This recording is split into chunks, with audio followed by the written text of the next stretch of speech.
Hello everyone, my name is LaPrecious and welcome to my channel, Let's Talk with LaPrecious. So today we're talking to you all about being on the brink of greatness. So this is a topic video. This is where I will go into a topic that just happened to pop up in my head that I felt the need to talk about here on YouTube. So the reason why I want to talk about being on the brink of greatness is because I feel like I'm at a point in my life where I'm right there at the cuff of being successful. I'm at the cuff of being more than what I am right now. I'm at the brink of just breaking out and branching into everything that I've always wanted to branch into. But there's just this fear in me that I have to just go ahead and do it and jump into it and just apply myself. And what's really bothering me, like about jumping into it and being into myself and being that great person, that amazing person that I know that I can be, it's fear of what I'm going to leave behind. It's fear of what I'm going to become. And it's fear of what I may not get that I've always wanted to get. Because in life, sometimes we want to be with certain people, we want to be friends with certain people, we want to date certain people. And as soon as we become successful, as soon as we become a better person, as soon as we become new people, the people that were once attracted to us, that were once into us, and that were once in love with us or liked us, we're now unattractive to them. We're not likable to them anymore. We're not what they need, nor what they want, nor what they even aspire to be like. And it kind of hurts us. And I just feel like I'm at that point in time where I'm going to have to jump into the person that I'm supposed to be and jump into the person that I know I'm supposed to become in order to reach my brink of greatness, in order to be on this great path and on this great journey of success that I'm going to be on. I know I'm being really vague in the beginning of this video, but I just wanted to tell you all like that so that I can just give you an idea of what I'm talking about. So the reason why I'm doing this video is because I've been feeling really lonely lately. And the reason why I've been feeling really lonely is because I've been single now for almost 2 years. And I decided to break up with my last boyfriend because I wasn't getting everything that I needed nor everything that I wanted in that relationship. So I left. And after that relationship, I had my ups and downs with men and, went through a lot of experiences that taught me a lot about myself and a lot about men and a lot about life. And now I'm at the point where I have to really work on myself and build myself up to be this woman that I'm supposed to be, let alone a woman of God that I'm supposed to be. And it's kind of scaring me. And the reason why it's scaring me is because the dating scene and the dating world is just so much different than what it was 20 years ago. Now, I know I'm just 24 and, I was a baby around that time, but, I still know the nostalgia of the 90s and the early 2000s. The music was great. The people were great. Food was great. TV was great. I mean, anything about early 90s up until mid 2000s, it was just a life of bliss, a bed of roses when it came to everything. Even childhood memories, were the best. Even though we got our poppings and spankings and beatings and got our yells and stuff like that from our parents and other people, but we still had a good time and we still had good memories. And so, but it just seems like nowadays there's just a lot of disrespect, a lot of neglect, a lot of judgment, a lot of hate, a lot of judgment, a lot of sizing you up based on how much money you make, how curvy your body is, how dark your skin is, how light your skin is, how long your hair is, how kinky it is, how curly it is. I mean, there's just so much discombobulation going on within humanity right now that I'm just really not down with, because due to me being in a more peaceful state than I used to be in, and you all know this by looking at my past videos on my YouTube channel, but I've started to make a lot of changes to my life and to myself in order to be more at peace with myself and be more at peace with other people. For example, when it comes to my health. For example, I like to eat whatever I want to eat, breakfast, lunch, dinner. But I've learned that based on how my body type is, where if I eat 3 meals a day and maybe drink a soda one day out the week, or drink a soda once a day, or juice once a day, something with sugar in it, I'm good. And then outside of that, I could drink smoothies. I could maybe drink a milkshake, except that'll have to be once a week. And, just drink water because I noticed that my body, I tend to get fatter with more sugar and salt in my system, but I tend to stay a lot slimmer with proteins, grains, fruits, and vegetables. The only time I like to eat a little bit more sugar than I should is if I want to plump my body up. Like I've noticed my breast and my butt get a little bigger once I eat more sugar. So that's the only time, I really eat more sugar in my diet is when I want to be thicker and when I want to feel thicker. Um, when it comes to my interactions with people, they really changed. I'm a very vibrational person.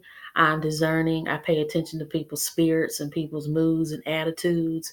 If I vibe with you really well, we get along, we're concrete, we're complete, and I can have a syncretic conversation with you, then I'm good.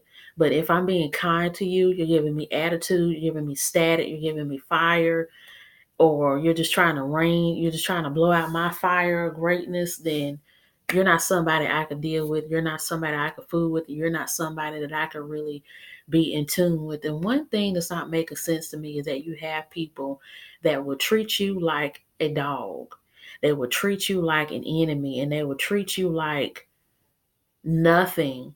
Even when you're good to them, you provide for them, you help them, you give them advice, you see them as a human being, you love them, you want the best for them and everything, and they just poop on you like no other. And I've never understood that. And these are the main people who complain about not being loved, not being liked, being hated on, being mistreated, being disrespected. And I'm like, you have somebody standing in front of you and beside of you that wants to give you that, but just because I don't look the way that you want me to, or I don't talk the way that you want me to, or I'm just whatever of something I'm not to you, that's why you won't accept that from me. And so when it comes to people like that, I've just decided to leave them alone. I'm like, you're running to your own demise. You'll find people that are just like you.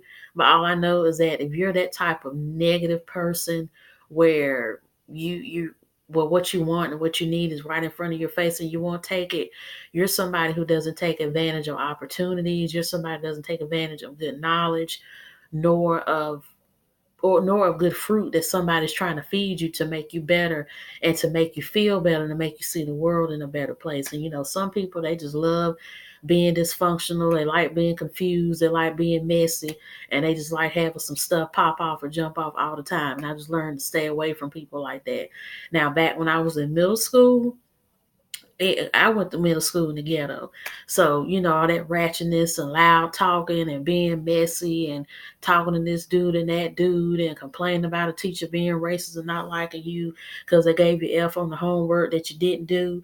And so I know what it's like to want to be like that and to want to be liked by people like that and to want to be so on and popping with the fast girls in school and with the cute boys in school that didn't want to do nothing but break every girl's heart and chase after this girl and that girl and stuff.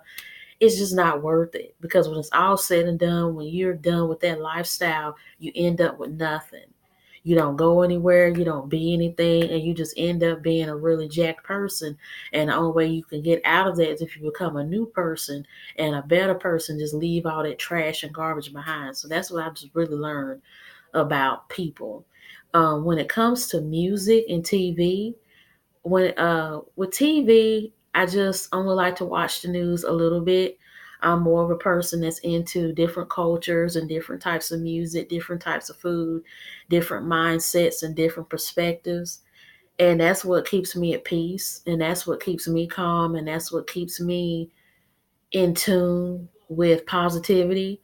But when it comes to like the repetitiveness of Donald Trump's speeches and his laws and policies, I can't hear that all day, which is why the only time I sink into the news is if it's about the weather, about a sensational story, about something interesting, a success story. After my 10, 15, 30 minutes of news, I cut it off. Or if there's like an emergency, state emergency, nationwide emergency, or they're calling off school or work, if it affects my job and my education, then I'm into it. But other than that, out of mind, out of sight, out of mind. I cut it off. Then sometimes I have my down moments where I will cut the TV off, burn an incense stick, play some soulful music that'll just really get me feeling better about myself and feeling better about life and having a better outlook on life, because this world is so mean and so cruel. And now this world has you thinking that being mean and hateful and hurtful to people is a cool way of saying you don't care about nobody or nothing. You got yourself, you got this, you got that. And people don't understand how, yeah, it's good to not care what other people think about you. Yeah, it's good to not be so caught up in what people have to say about you, but it's not good to think that people are so useless to you that you don't need nothing from nobody. And then you forget that it took somebody to hire you to get your job. It took somebody to look at you to get this position that you worked so hard for. It took somebody to give you the clothes that you have on your back, the food that you have on your table. People don't understand that to live life, we need people. And you can't expect people to hand you everything that you need and want by simply snapping at somebody and having an attitude and cracking an invisible whip over somebody's back because they're not working fast enough, or because you're disgusted by how they look, that they're working in a low income job or a low paying job and they're just so beneath you. And y'all, a lot of y'all like to forget that stuff comes back on you. And sometimes in any given moment when y'all aren't even paying attention, that same stank, condescending attitude you had against the girl who worked behind the desk at the dental office, who worked behind the desk at the Social Security Department, who worked at the church that you were trying to be a part of, and she was just trying to tell you stuff and you don't want to hear, or you chewed her up and spit her out about something she said that really wasn't offensive. Now you going to work. Now you going to somebody else's church, or you're pretty much getting a simple service from somebody and they're treating you the same way that you treated those other people in those other departments when you needed help.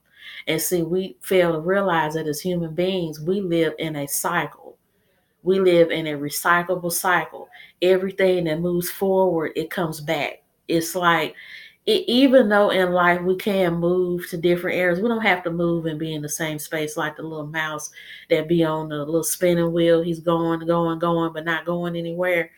Life is not supposed to be like that, but the outcomes and the achievements and the benefits or the disappointments and the failures, those come from actions that we put forward and pushed out there, and now they're reeling back on us, and we're either reaping the benefits or we're suffering the consequences of that. And I feel like until people realize that, and until people get that in their heads, we're always going to have this discombobulated world of, why is it that this person is hurting? Why is it that this person is doing wrong? When we fail to realize we have so much control over what goes on and what's happening and what needs to be done. Now, I understand there are outside forces that cause us to not be in control, but it's still up to us to either have a positive response and a negative response, because our responses do affect the outcomes of the things behind the stuff that we've been presented to that cause us to have our first reaction to what we were exposed to. So, moving along from that, I just I just feel like now I'm just entering into this world where I'm going to work on myself and be the best that I can be and not make any mistakes and not fail at anything, to just make sure that I'm always prepared. Because I really, and this is coming from a lonely place for me, like I mentioned earlier, is that I feel alone and I really want to be in love with a man. And I know a lot of y'all gonna say it's not all about being with a man. You don't need a man for this, you don't need a man for that. But I want to be in love with the man because I know there's so much love in me that I have to give that I'm not able to give at such a infinite rate like I would like to, because I'm a teacher's assistant and I can care for the children that are there as I'm talking to them, as I'm walking with them, helping them and explaining things to them and whatnot. But I also know that I can't be there with them 24/7. I can't feed them, I can't clothe them, I can't nurture them or nothing, because that's their parents' jobs to do. And I'm only limited to what my job says that I can do. And when I come home, I just come home, eat, talk to the family members that I live with, come in my room, pray, watch TV, make YouTube videos, study different languages, and listen to music and make music and whatnot. and just try to put myself out there so that I can make more money and be better than what I am and what I could be, but I want somebody that I could just love on top of doing all of that. Like my idea of loving somebody is not being all kissy face and huggy and whatnot, but I'm the type of person who likes to help someone. Like I want to feed somebody, I want to clothe somebody. And that's something you do with children. And I am a motherly person, so I do want to have children one day. But I want to, nurture a child and feed a child and bathe a child and clothe a child and teach a child the essentials of life. Take my child to Italy, take my child to Zimbabwe, take my child to Mexico to teach them about different types of people and different ways of living and different ways of doing things. And I want to have a husband, and see, as a Christian, it's very hard to see the man as above you and not equal to you, because the Bible says the man is the head of the household, he's over the wife, and he's the one that seeks the wife out and whatnot. And it's so hard to do that because I'm such a go-getter and I have such a go-getter attitude and personality. And I want somebody that I can be with, who I can have a conversation with, whom I can talk to, whom I can hug, make love to and kiss and just be, oh my gosh, I'm so into you. And then when it's time to do work and go to church and stuff like that, I can just break away from them, have me time and my own time with my friends or with whomever I choose to, hang around with or whatnot. And then come back home and we reconnect and tell about our day and talk about our day and like what's on our mind and what's on our hearts and stuff, and just be in sync like that. Like that's the type of person that I want to be with. And it's just so hard as a 20 something year old that I am. I'm 24. Y'all know how old I am. To find somebody who thinks like that, because 20 some year olds are just some wacky kooky type of people. And it's very hard for us to date, because they were even talking about on the news today how baby boomers are having more sex than young people are. They're having more successful relationships and marriages than they are.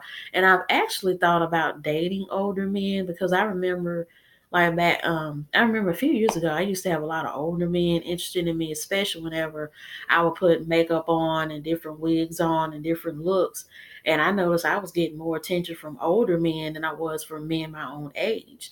And so I guess since a lot of them are already set, they've had their kids, they live their life, they either want just sex and they're content with having sex, whether it's with somebody they love or not, or they want a relationship and they're sure of what they want and they're just ready to go along with it. Have kids, okay, we can do that. Get married, okay, we can do that. You don't want none of that, okay, that's fine. We can do something else.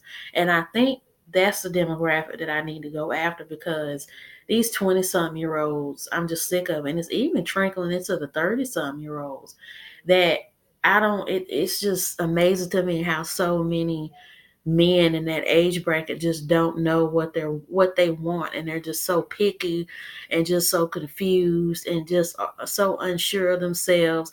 And then they try to make you feel bad for telling them how they should treat you and how to behave around you and how you have standards and how you have self-respect, and then they want to disrespect you for you respecting yourself. And it just makes no sense whatsoever. And this could be why you see a lot of young 20-some-year-old men going after women who are 40 and 50 and over. I mean, we've seen it with Priyanka Chopra. We've seen it with Bridget Nelson. I mean, we've seen it with a lot of women. So it seems like our world, in order for it to be on one accord with everybody that's the same race or skin color or age group, is not working out. But it seems like when people operate in the opposite direction, in the opposite way of thinking, in the opposite way of moving, it tends to make better sense. It's confusing, and it can just make you feel like, oh, I don't like this feeling. But they do say opposites attract, and if opposites do attract more than people of the same race, the same color, same age group seem to attract each other, then maybe that's the route our society needs to go. Because if it's making sense, even though it may not physically look like it makes sense, then I don't see what the problem is. So I hope you all enjoyed this video. If you have any comments, please leave a comment in the comment section. Don't forget to like and subscribe to my channel. Have a good day.